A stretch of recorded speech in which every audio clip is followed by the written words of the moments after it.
I think it really starts at the very beginning, from the first candidate touch point, when you put the job posting out there, or when you're doing direct sourcing and you're reaching out to people directly about like the opportunity, is like, how are you representing the organization? What are you saying to that person to start creating the experience, and then follow that through. In this episode, I was joined by Kristi Skutvik. She is an HR extraordinaire with expertise building the people organization within startups, technology, healthcare, and biotech. She is the CEO and co-founder of Workvibes and dedicates her time to providing data-backed insights and solutions that inspire workplaces to find connection and purpose among their greatest asset, their people. We had a really great conversation. Obviously, being in HR, we talked a lot about the HR process. We definitely got into some of the mistakes people make in HR. What kept showing up is that people are people, and we need to treat people like people. So we talked about culture and leadership and lots of HR goodness. So I hope you get a lot of value out of this episode. Kristi, thank you so much for joining us today. Yeah, thanks for having me. I'm so excited for this conversation. Your energy is like infectious. Ditto. I Thank feel you. like we just connected a few weeks ago, and we were on a phone call, and I was like, oh yeah, we're doing a podcast, and we have similar passions in a couple different things, but one being all about work and workplace culture and people development. And this is really what you do. So why don't you share with the listeners just kind of like high level what you do? What have you been doing with your life, Kristi?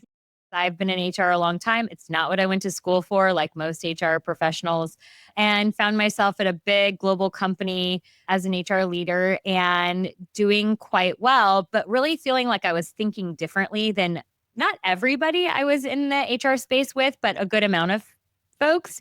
And then getting feedback from the business leaders of like, oh, it's so refreshing to have you as my leader, my HR leader. And I like the approach that you take. And I was like, okay, there's something to this. And so, as we all are, we're employees. And so it was about creating the right experience.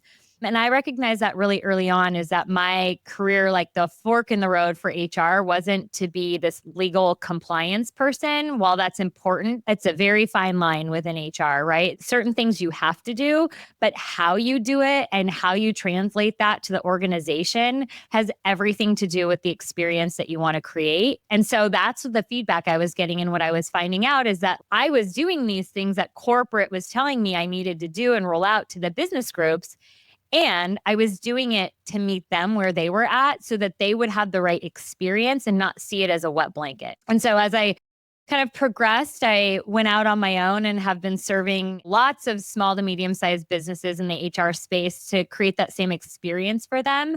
And also more recently with a company called Workvibes that I've co-founded around really consulting organizations, first gathering some data and then consulting organizations of how they do this, starting through connection, like connection first, and then creating the experience. It's so cool. Like what beautiful work to be able to do. It's one of those things that you know you're in the right spot because it's just fun to do. And the people that you connect with that are interested in these kinds of things or doing these kinds of things, you sort of find yourself like always talking to, whether it be at like the grocery store or at the gym or, in a corporate setting.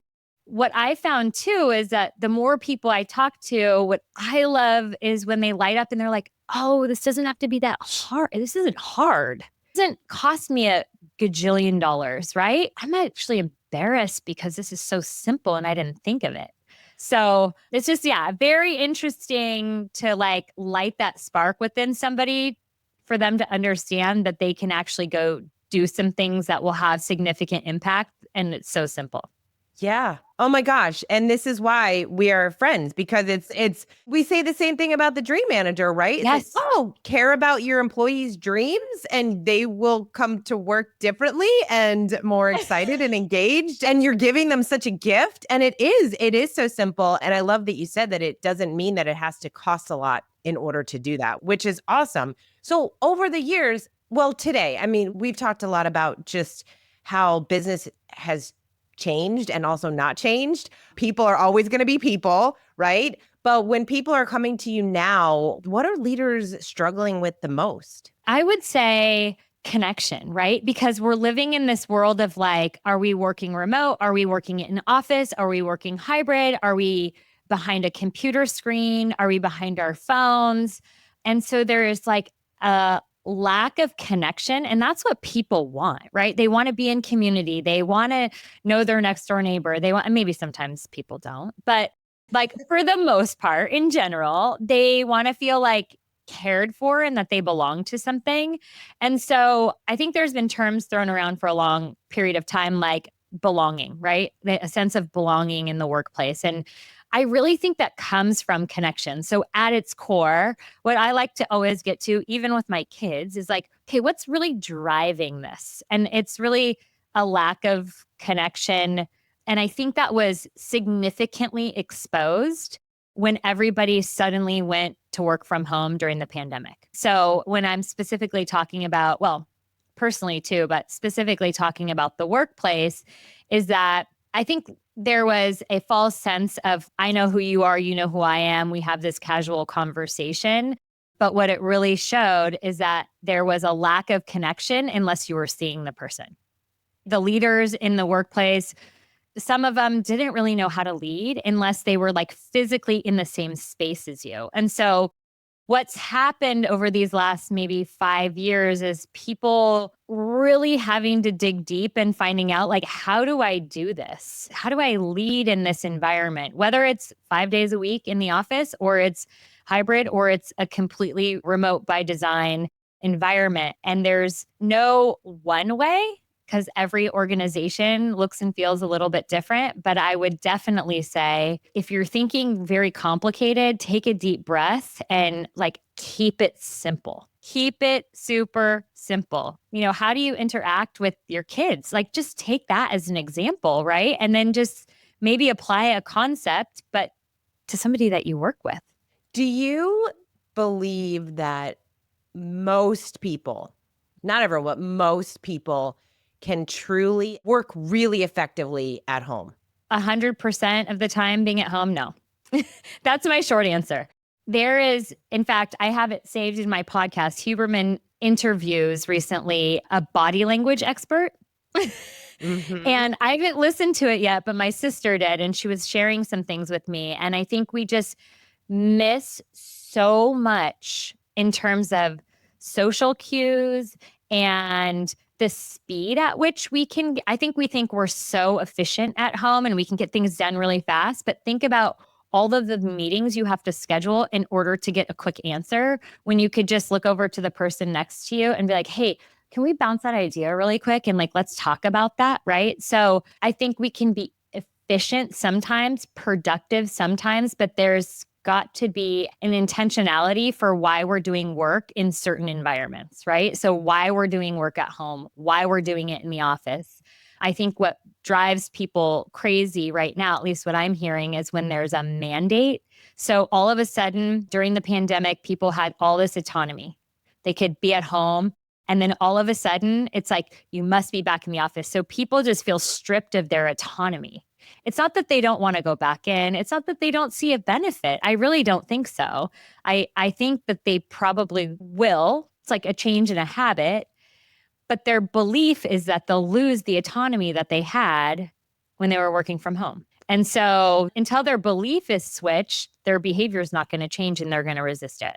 Do you see this happening differently with different generations? Like how each of them are approaching it? Yes, the approach is different. I think they're all feeling the same thing, but how it comes out looks a little bit different, right? Because everybody's in a different stage of life in terms of responsibility. And people have integrated things differently into their daily lives. So yes and no. I think the younger generations are probably working or doing or having creative spaces that they're doing work for or in as part of kind of the gig economy, if you will. And maybe older generations are more comfortable because that's what they've known, right? We have to remember anybody who entered the workforce between like 2020 and 2023, they entered it remotely, most likely. Yeah. So they've never worked in they don't even, we have to give them a reason to believe that it's beneficial because they simply don't know. And look, I think what's interesting is how, of course, it's more convenient to work from home and people get to, they don't have to leave. Yes. They don't have to get dressed. They can throw their Yes. laundry in. And I think that people are more distracted than we think we are. For sure. And, there's a lot of self-awareness that has to happen. And if you really look at the masses, a lot of people are not necessarily the most self-aware. In fact, it reminds me of in the Culture Solution, Matthew shares about listening and how if you ask a group of people, how good of a listener are you? Most people are going to say, I'm a great listener, right? Everyone thinks they're a great listener, but how most people listen with about 25% efficiency. So we're missing so much, which is crazy, but no one's going to say that. So I think there is some self-awareness that needs to, that we can all kind of benefit from. Well, and if you apply that theory that people are really only listening with 25% efficiency, and then you remove the energy that you get when you're in person, right? So there's a level of like understanding and listening that's nonverbal. I'm not the expert at this, but if that's the statistic, and then everybody's at home, is anybody really listening? Or are they just looking at themselves on Zoom and being like, oh my gosh, I should have blow dried my hair today? You know what I mean? So like, how much less are people listening when they're working from home because there are distractions? I also think it's created this environment to some degree. Now, I'm not advocating one way or another. I enjoy working from home too, and I enjoy being with people. So both can be true. But what I hear from people now is like there are no boundaries into when we start and stop work because it's so casual that I do think the workplace allows for like the physical environment to create a space that you can focus and do the things that you need to do when you're in that mode. And then you can shift your mode, right? I worked from home before the pandemic, but before I started working from home, I was working in an office 5 days a week, and I would have a commute time that would allow me to kind of wind down and make some phone calls. And so I noticed that I like didn't have that anymore. And I think other people are also experiencing that. I think it's a good thing to have physical space for certain things. That's why we have bedrooms. We don't all sleep in like one giant box, right? That's the place you go to sleep. This is the place you go to work. That's why people say when they have an office space in their bedroom, sometimes it's like they can't like turn it on and off. So it's just this weird dynamic that we kind of live in that we have to start creating more intentional desires, not irrational, like, I want to do this because you let me work from home and I was super effective. It's like, no, what are we really trying to get at and being intentional about it?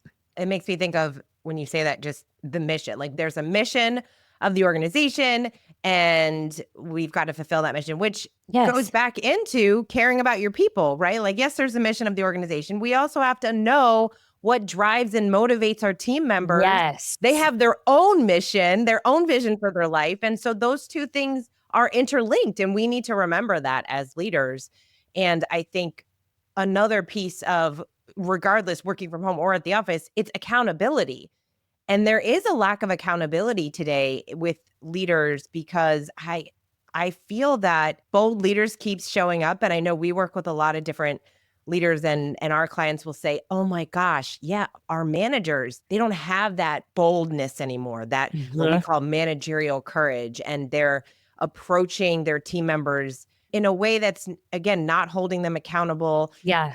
Not willing to have the uncomfortable conversations that need to be had in order to drive the business forward and also to help your team members grow. Like these things should be working together. You know, your people are growing, the company's growing, this is supposed to work together. So when you're working with all of these leaders and they're coming to you with some of these big challenges, right? HR, I can only imagine it's shifted and changed over the years with everything that's been going on. But what do you see with leaders when it comes to accountability and working with their team? And how do you create these boundaries and set things up? And I know people don't want to get in trouble with how they're structuring the organization. So what are some of the things that you're seeing that leaders are challenged with? I always say to them, you can't let fear get in the way of having a gut conversation, right? I think HR in general and like the employment laws, I'm in California. I'm in one of the strictest employment law states, probably besides New York and Michigan. Colorado's not far behind. But you can't walk into a conversation fearing you're going to say the wrong thing, because then you'll say nothing at all and you're actually making it worse. So it's like, take a deep breath and like, what are your intentions? What do you want to be saying and why? And let's talk through that. I mean, I'm a big fan of utilizing HR to role play a situation so that they can kind of get the cobwebs out if there are some of like, oh, that was the wrong word choice. Because sometimes it lands harder than in your head because you've built it up. And so you say this one word and you're like, oh, that's not really what I meant. Okay, let me back it up, you know? But we have overcomplicated the human conversation through all of these external employment laws, which are set up for great reasons.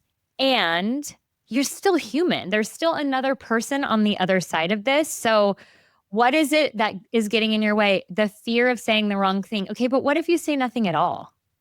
That's actually worse. Yeah, saying nothing at all is sending a message. It's sending a message. Yes, we're human. We create stories in our head.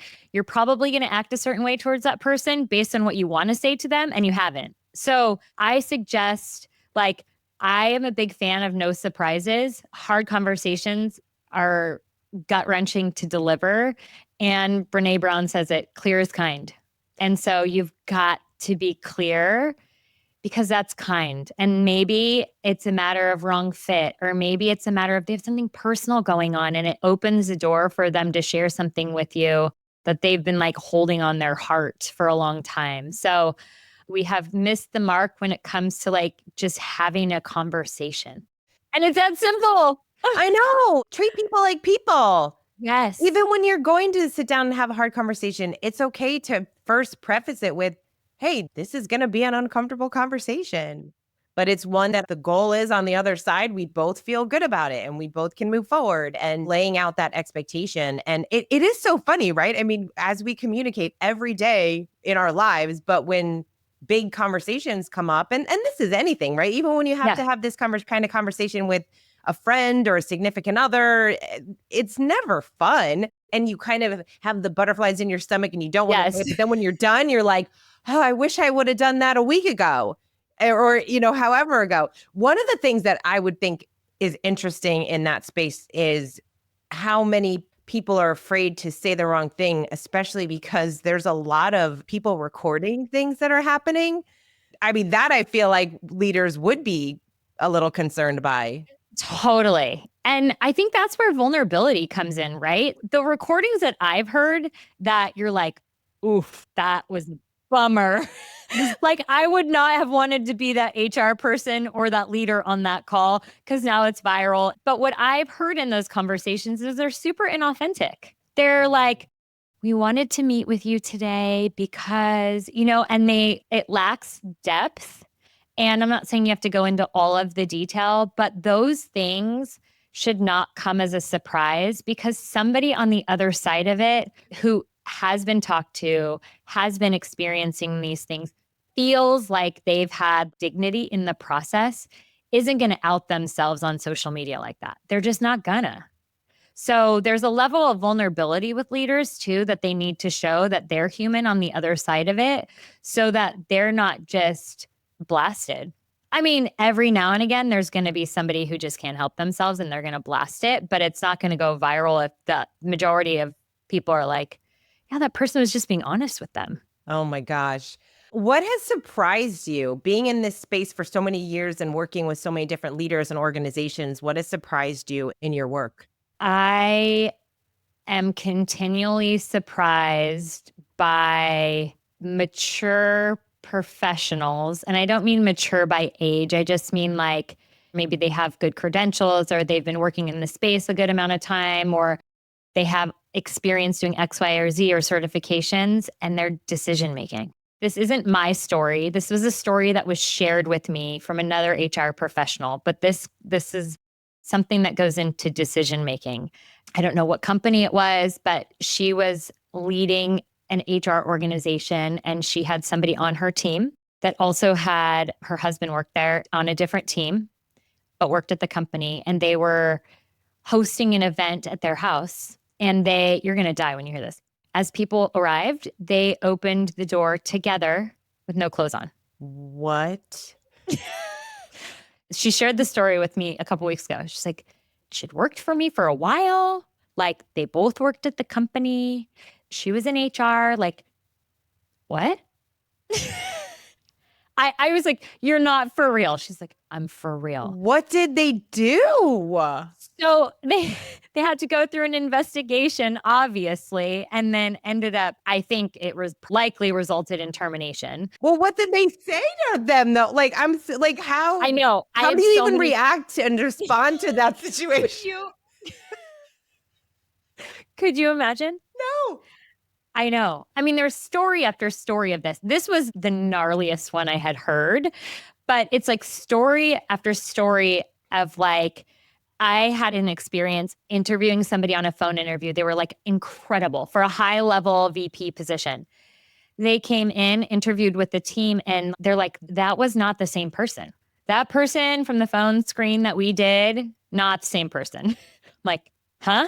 I don't know if they think they're funny or like don't know their audience. Goes back to kind of the self-awareness piece of like, know your audience, know who you're communicating to, what intentions you have. And like, these are bad decisions. Like, I am no longer surprised by people I maybe once looked to like, oh yeah, okay, they've got it together and they know what they're doing and they're respectable, making a really poor decision. Yeah. Well, it's interesting because we make decisions every single day, lots of little decisions, some very big decisions, and we're actually never really taught how to make good decisions. I mean, we do it obviously because, life is full of choices and decisions that we make, but there's not like a class that you take about decision making or something. I mean, you learn as you go, but it's so interesting. And I think that's why, like, if we go back to the leadership conversation, right, is like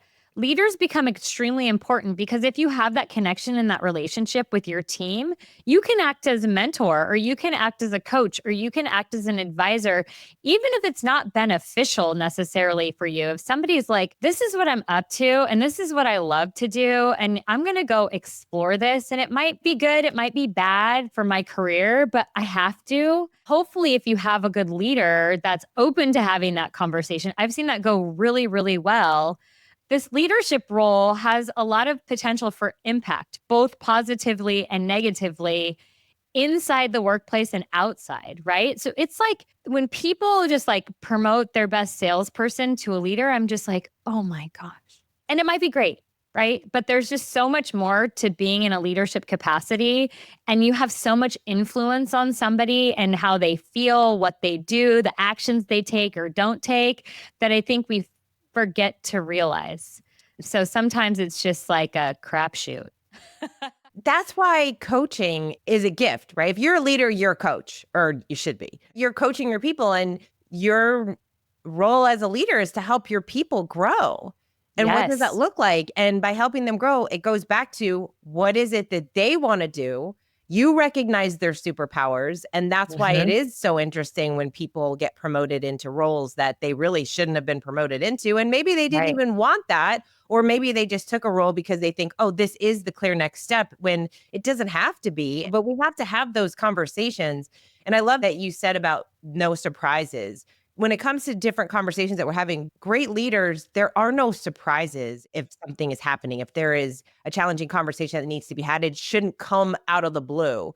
That's why even with performance reviews, if they happen once a year, can you imagine, like, you don't know for a whole year if you're doing a good job, bad job, what to improve on? I mean, having that constant communication is so important. I want to touch on hiring, because hiring, I think a lot of the listeners were probably resonating with, oh, this person showed up and we don't know who that person was, because that has happened, right? Even in the interview process, maybe you actually make the offer and then the person is working there and then they pop in the first day and you're like, wait a second, what?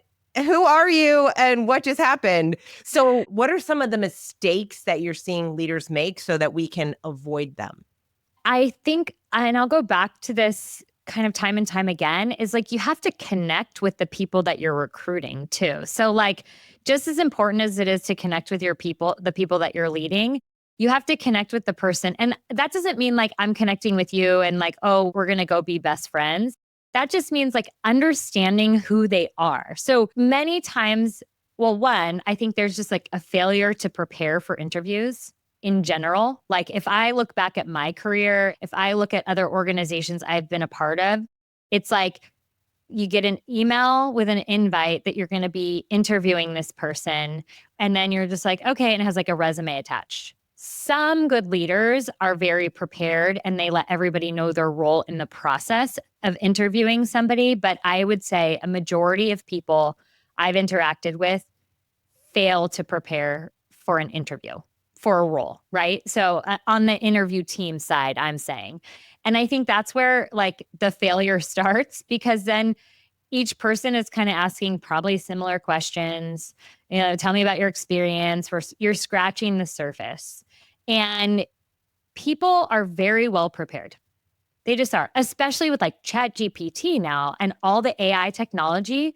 Holy smokes. That's a whole new component that we haven't even really understood how it will impact the assessment of people coming into an organization. But I really do think, one, if you're clear inside the organization, like what you stand for, it's important to articulate that during the interview process and dig deep. So it's like a mixture of traditional interview questions, you know, to get skills and knowledge, and then behavioral and then motivational questions that you'd ask. And don't just ask the question, but like really get to like why, what was their part in the process? Like ask follow-up questions so you're really understanding who they are. I think we fail to recognize we're like, oh yeah, they checked the box, or we're moving so fast and we really need to fill that seat, or I'm just going to do it, or I'll hire them as a temp. It's fine. They're temp. And then that shifts the whole dynamic of an organization if you have the wrong person in a seat. So I think it really starts at the very beginning, from the first candidate touch point, when you put the job posting out there, or when you're doing direct sourcing and you're reaching out to people directly about like the opportunity, is like, how are you representing the organization? What are you saying to that person to start creating the experience, and then follow that through. What is one of your favorite interview questions? What are you passionate about, and how do you translate that passion into the workplace? And I will tell you, this sticks out to me. I interviewed this girl for an HR role who was new in career. I think she had just graduated college and maybe had 6 months of working experience under her belt. But she said, I'm a huge Yankees fan. She's like, I am Yankees through and through. And she was in New York. When I work for a company, I am that passionate about a company too, and supporting what needs to happen at that company. It's just who I am. Like, I'm a passionate person, and I'll talk about the Yankees and on a good season or a bad season. And that's how I want to represent a company too. And I was like, wow, that's awesome. And Yeah. she was that person when we hired her, for better or for worse, right?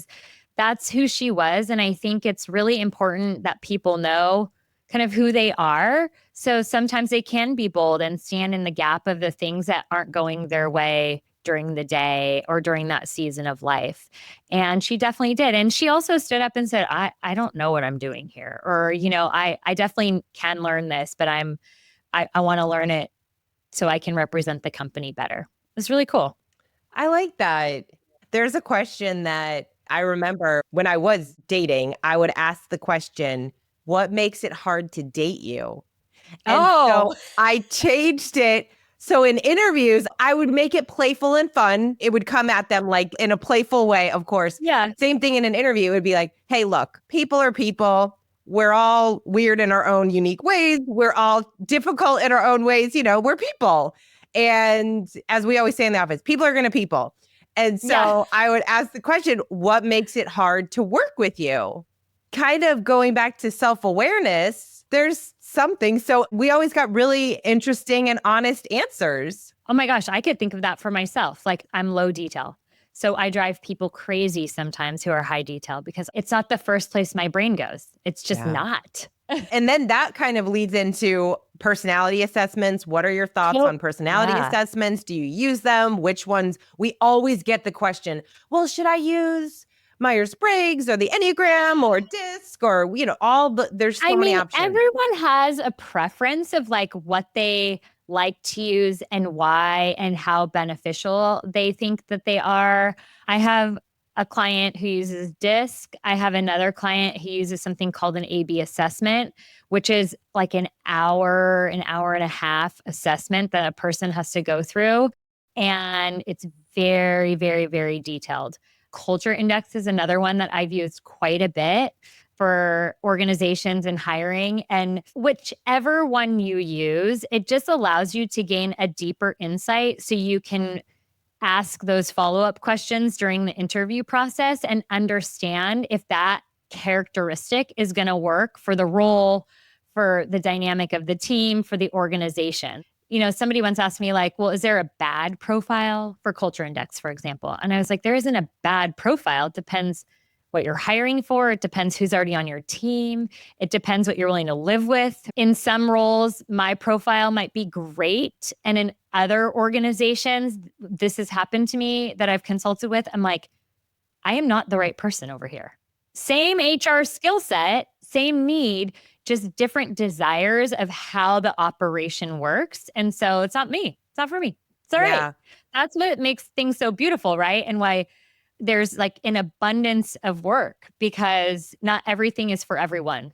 Correct. When you start to see people's superpowers, you get to lean into their superpowers and really help lift them up and build them up and help put them in situations that they're able to kind of enhance the mission of the organization by leveraging their skill set. And I would say as a leader too, don't keep that information to yourself, right? Like share it amongst the team, the other people's superpowers or like what their goals or passions are, or their dreams, right? Because you never know who's Sally's uncle is and how they might be able to help this other person realize their dreams or their passions. And I'm not saying you have to like share everything, right? Like sometimes there's things that are better kept to yourself and you, again, have to know your audience. But as a leader, know your team and allow your team to know each other. And we lose that when we're over Zoom. So you can only have so many coffee connects where you talk about certain things. Are you familiar with the consulting firm Sen Delaney? They were like the first people in culture. So Larry Sen actually lives in the town I live in, and my dad has a local business. And so Larry was in there one day when I was in there. And so we got talking about culture because I'm like, you're kind of like the guy. Like they got bought by Heidrick and Struggles and like, he's still working for them. I don't know, maybe he's in his 80s, late 70s, 80s. And he's just like, you know how we started out every session? We gave each other a hug. Really? And I was like, okay. He's like, there's something about a hug that just brings a smile to people's faces. Not in a weird way. We just like, it feels good to be hugged. People need like 8 hugs a day. Again, going back to like simplicity is like, there's a lot more to the work that he has done. But when you really look into it, culture going back to the pioneers of starting workplace culture, it's like the simplicity of that. And so again, yes, when you're getting coffee with somebody, maybe not always give them a hug, but many times you do. I think, again, like these crazy employment laws and how they've been interpreted by HR professionals might say otherwise, but we're still human and have human needs. We're just people. We're all just doing our best. Just hug it out. Yeah, hug it out. We're just doing our best with what we have. Great leaders ask great questions. And with Workvibes, you have this really cool deck of questions, the tough TUFF questions. And that's a nod to my co-founder, Chris Tuff, who's awesome. He's actually written a book called The Millennial Whisperer, but really talking about like generational differences in the workplace and how to utilize those in making connections and building workplace vibes. I'll link this to your site so people can pick these up, because I think these are such great conversation starters and just idea generators. And I'll pick one out of the, ooh, What Uh-oh. book do you think everyone on earth should read? I will say the one book that has had the most profound impact on me being self-aware is 7 Habits of Highly Effective People. There's a level of simplicity to it, and it makes sense to me. And so that is a book I recommend in the workplace to leaders from beginning to end of career. Because I just think if they can build a foundation on those principles, they can do a lot of other great things. Awesome. What is one thing that the listeners can do to help them become a better leader? Take a deep breath and pause. We, as a generation, don't do that often enough to understand our way of thinking and what we're actually thinking about to be intentional in our actions. And I'm not saying 20 minutes. I'm not saying you have to go meditate. I'm not saying you have to do anything. But if you can take a call outside, or you can go walk your dog 5 minutes in between a call, or if you're in the office, go walk around the block just to think and get outside. Sometimes the switch in environment and getting sunshine in your eyeballs is just really helpful in like clearing that space to think intentionally, to go back inside and have impact. Awesome. Kristi, thank you so much for joining me today. It was so fun chatting. Yes, thanks so much. I really had a great time. And tell everyone you also have a podcast, and I'm going to be on your podcast I too, so I'm so know. excited. So tell everyone about your podcast. Yeah. So I have a podcast where we talk about workplace vibes and the stories of the leaders of how they have gotten to understand and realize that those are important and what they're doing about them or what they've done and failed at. So it's just a really fun storytelling podcast all around creating those vibes in the workplace. Kristi, thank you so much. And I Thank look you. forward to, hey, we're staying connected. I hope you got at least one idea, piece of inspiration, some takeaway that you can go back and become a better leader, focus a little bit more on your culture, building a great culture, and connecting with your team members. I love what kept showing up is just that connection and that need for authenticity. So I hope that something Kristi said is going to make an impact in your role as a leader. Thank you so much for listening. We appreciate you. And until next time, lead with culture.